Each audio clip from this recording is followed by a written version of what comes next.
Hello there. There is talk that this will be the final week of Brexit talks. Yeah.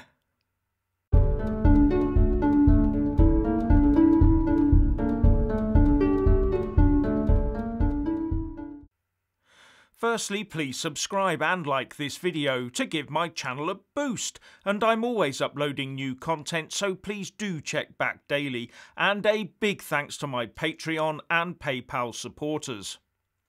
And please also check out the recently published video on our new YouTube channel Central Broadcast UK, link in the descriptions box below.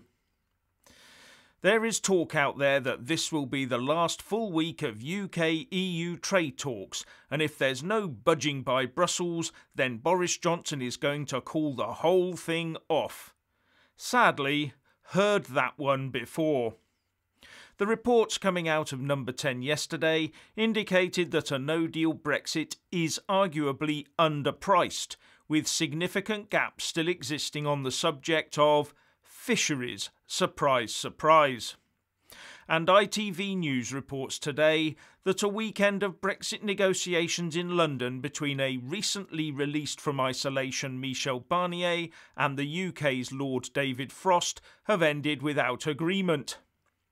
When asked if negotiators had got any closer to reaching an agreement on fishing rights, one of the major sticking points in talks, while leaving for the night just before 10 p.m, the EU's chief negotiator Michel Barnier simply replied, Poisson. He did not answer questions about whether a deal would be reached in time for the UK's exit from the bloc at the end of the year, said the ITV News report. But while all the attention more and more focuses on the issue of fishing quotas, we must remember that there are said to be about 600 pages of agreement, all of which is just about signed off. And most of us have no clue as to what's in there. And to be ready in time for the 1st of January, that deal will have to sail through both Houses of Parliament, probably with a statute attached to it to enable it to happen on time. And like the 600 pages, that piece of UK legislation will also be mostly signed off. Remember that our MPs and Lords are all due to pack up shop at the close of play on Thursday the 17th of December. That's only 11 sitting days from now. And the big question on the lips of Brexiteers is, are we about to see Parliament bounced into agreeing a deal without sufficient scrutiny, all on the back of public razzmatazz over a fishing waters victory? Now, it occurred to me that all the furore and theatre over the clauses in the UK Internal Market Bill, which subsequently got voted down in the House of Lords, seems to have abated to nothing. The whole of that debate has disappeared. Remember that in the event of a no-deal scenario, the UK needs that bill to run a cohesive internal UK market. So where's the rush? Where's the push to get the Lords to deal with it?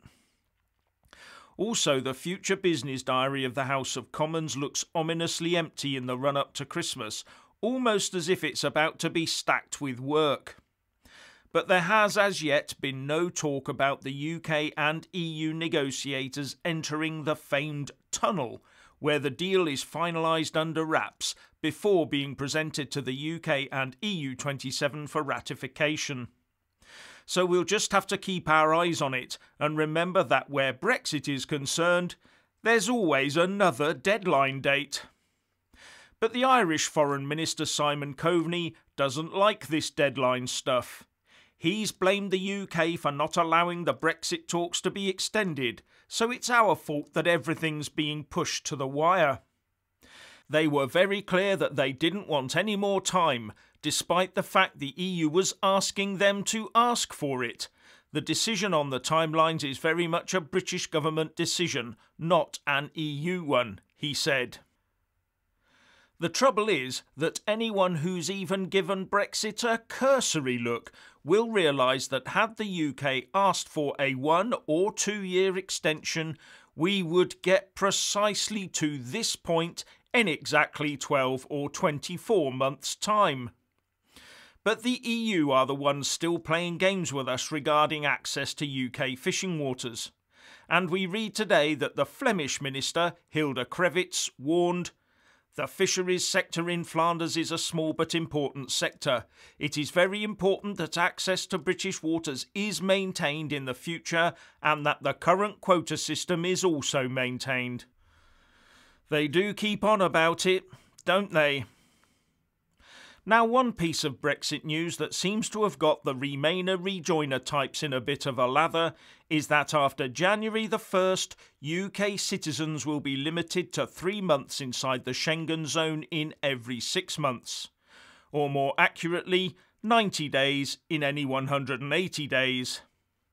And they're all in a bother saying that it limits people's ability to visit their second homes or spend months hotel-bound in the nicer parts of France and Spain, or something like that.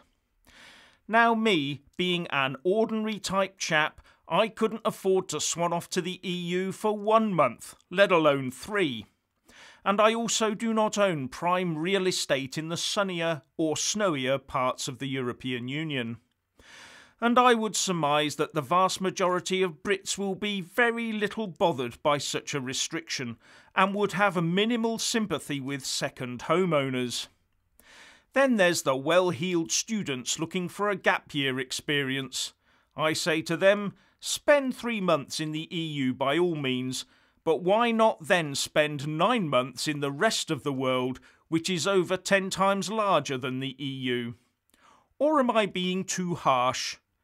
But they could still apply for a 6 or 12-month visa to get around that problem. Now for a snippet of good news that may have passed you by. At the beginning of last month, the UK ambassador to the World Trade Organization, or WTO, Julian Braithwaite, issued a statement. "I would like to thank all parties here in the World Trade Organization's Committee on Government Procurement for the adoption today of the decision on the accession of the United Kingdom to the Government Procurement Agreement in its own right. This marks yet another significant step regarding the United Kingdom's accession to the agreement." This was a major step in giving the UK continued access to the £1.3 trillion market encompassed by the Government Procurement Agreement.